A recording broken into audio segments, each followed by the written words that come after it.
Assalamualaikum warahmatullahi wabarakatuh. Bismillah, alhamdulillah, wassalatu wassalamu ala rasulillah. Salam sejahtera untuk kita semuanya. Halo teman-teman, selamat datang di perkuliahan online pemrograman web 1. Saya Muhammad Nurdin Abdul Muhaimin selaku pengampu mata kuliah pemrograman web 1.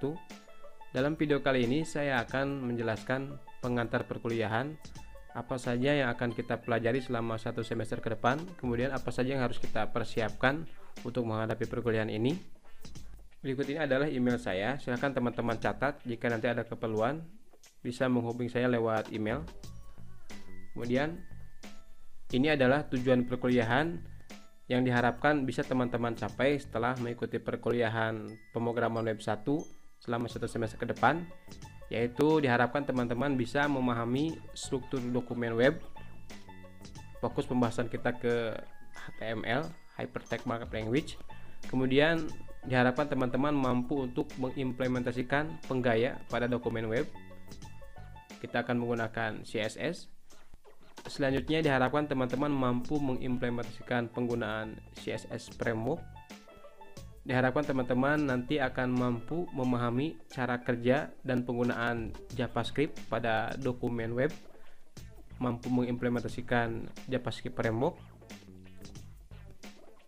Lalu kemudian diharapkan mampu mengimplementasikan JavaScript framework. Selanjutnya diharapkan teman-teman nanti akan mampu menggunakan aplikasi mockup, yaitu aplikasi untuk membuat rancangan tampilan sebuah web.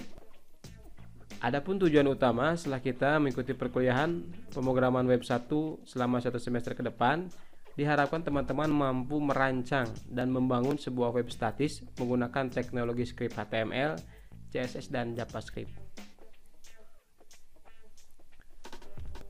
Dan ini merupakan pokok-pokok bahasan yang akan kita bahas selama satu semester ke depan, ya, dimulai dari kita mengenal web sampai nanti kita melakukan studi kasus. Lalu berikutnya saya akan menjelaskan pokok-pokok bahasan yang akan kita bahas selama satu semester ke depan. Oke teman-teman, di minggu pertama termasuk apa yang saya jelaskan dalam video ini, yaitu saya sedang menjelaskan pengantar perkuliahan, diantaranya berupa penjelasan mengenai tujuan perkuliahan, kemudian outline dari perkuliahan, pokok-pokok bahasan apa saja yang akan kita bahas selama satu semester ke depan. Nanti saya akan menugaskan Anda untuk membaca, menyimak video, kemudian ada berupa tugas tertulis, termasuk ada penjelasan mengenai nanti seperti apa asesmen yang akan kita lakukan. Dan dalam perkuliahan ini Anda diharuskan membentuk sebuah kelompok untuk mengerjakan sebuah proyek yang akan menjadi tugas besar dalam perkuliahan ini. Kemudian aturan-aturan kelas, aturan penilaian, termasuk informasi lainnya yang diperlukan sebagai penunjang perkuliahan. Pada minggu kedua kita akan mulai masuk ke dalam materi pengenalan mengenai web, apa itu web, kemudian apa itu internet, bagaimana internet bekerja, termasuk aplikasi apa saja atau tools apa saja yang kita butuhkan untuk membangun sebuah web. Kemudian akan seperti apa web yang kita buat nanti dilihat oleh orang di luar. Kita juga akan membedah bagaimana penggunaan file yang akan kita gunakan dalam dokumen web. Anda mulai dikenalkan kepada dasar-dasar dari HTML, ya, CSS, kemudian JavaScript. Termasuk kita akan membahas bagaimana cara mempublikasikan web kita agar nanti bisa diakses di internet.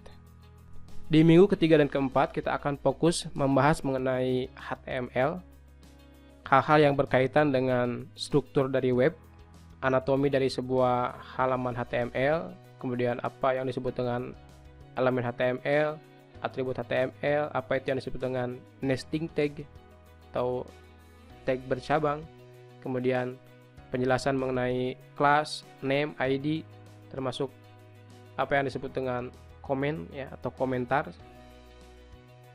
Kita juga akan mengenal elemen-elemen yang berkaitan dengan pembuatan paragraf. Selanjutnya elemen-elemen yang berkaitan dengan entitas atau simbol yang digunakan dalam dokumen HTML. Kemudian kita akan mempelajari itu apa hyperlinks, file fetch, kemudian pembuatan tabel, bagaimana cara menyisipkan gambar, cara membuat list, ya, atau bullet. Kemudian kita juga akan membahas mengenai pembuatan form. Dan selanjutnya kita akan membahas mengenai HTML media, yaitu bagaimana cara menyisipkan audio atau video, termasuk dokumen-dokumen lain yang memang tidak ada secara khusus elemennya di dalam HTML. Nanti kita akan mempelajari penggunaan HTML plugin atau HTML helpers. Di minggu kelima dan keenam kita akan fokus membahas mengenai CSS, Cascading Style Sheet, yaitu bagaimana cara kita mengimplementasikan penggaya kepada web kita. Kalau tadi di HTML itu hanya fokus ke struktur, nah barulah di minggu kelima dan keenam kita akan mulai mempergaya HTML kita dengan CSS. Bagaimana cara kita memberikan gaya untuk teks, kemudian untuk box, termasuk mengatur tata letak menggunakan CSS. Di minggu ketujuh kita akan lakukan asesmen 1 atau COTS ya, Code on the Spot. Jadi UTS-nya berupa praktek langsung di lab. Selanjutnya di minggu ke-8 kita akan mulai ke pembahasan HTML dan CSS, yaitu pengintegrasian HTML dan CSS yang lebih advance. Nah, termasuk kita akan membahas pembuatan final project atau tugas besar. Di sini teman-teman diharuskan membuat kelompok yang nanti akan terus bekerja sama untuk mengerjakan tugas besar sampai akhir semester. Di minggu ke-9 kita akan mulai masuk ke penggunaan CSS framework. Kita hanya akan bahas beberapa CSS framework yang memang familiar. Dan di minggu ke-9 juga teman-teman harus menentukan tema dari tugas besar atau final project yang akan digarap sampai akhir semester. Barulah di pertemuan ke-10 kita akan mulai masuk ke pembahasan JavaScript, yaitu bagaimana membuat web kita menjadi lebih hidup, misalkan membuat alert dan sebagainya. Di pertemuan ke-11 kita akan membahas mengenai pembuatan mockup web, yaitu penggunaan aplikasi-aplikasi untuk merancang tampilan sebuah web sebelum kita implementasikan menggunakan HTML, CSS, dan JavaScript. Di pertemuan ke-12 kita akan masuk ke pembahasan bagaimana cara membangun web yang responsif terhadap ukuran layar yang digunakan. Jadi diharapkan nanti teman-teman bisa membangun web itu yang baik ditampilkan dalam layar laptop, dalam layar desktop, dalam layar smartphone, termasuk media-media lain yang memang bisa digunakan untuk membuka sebuah web.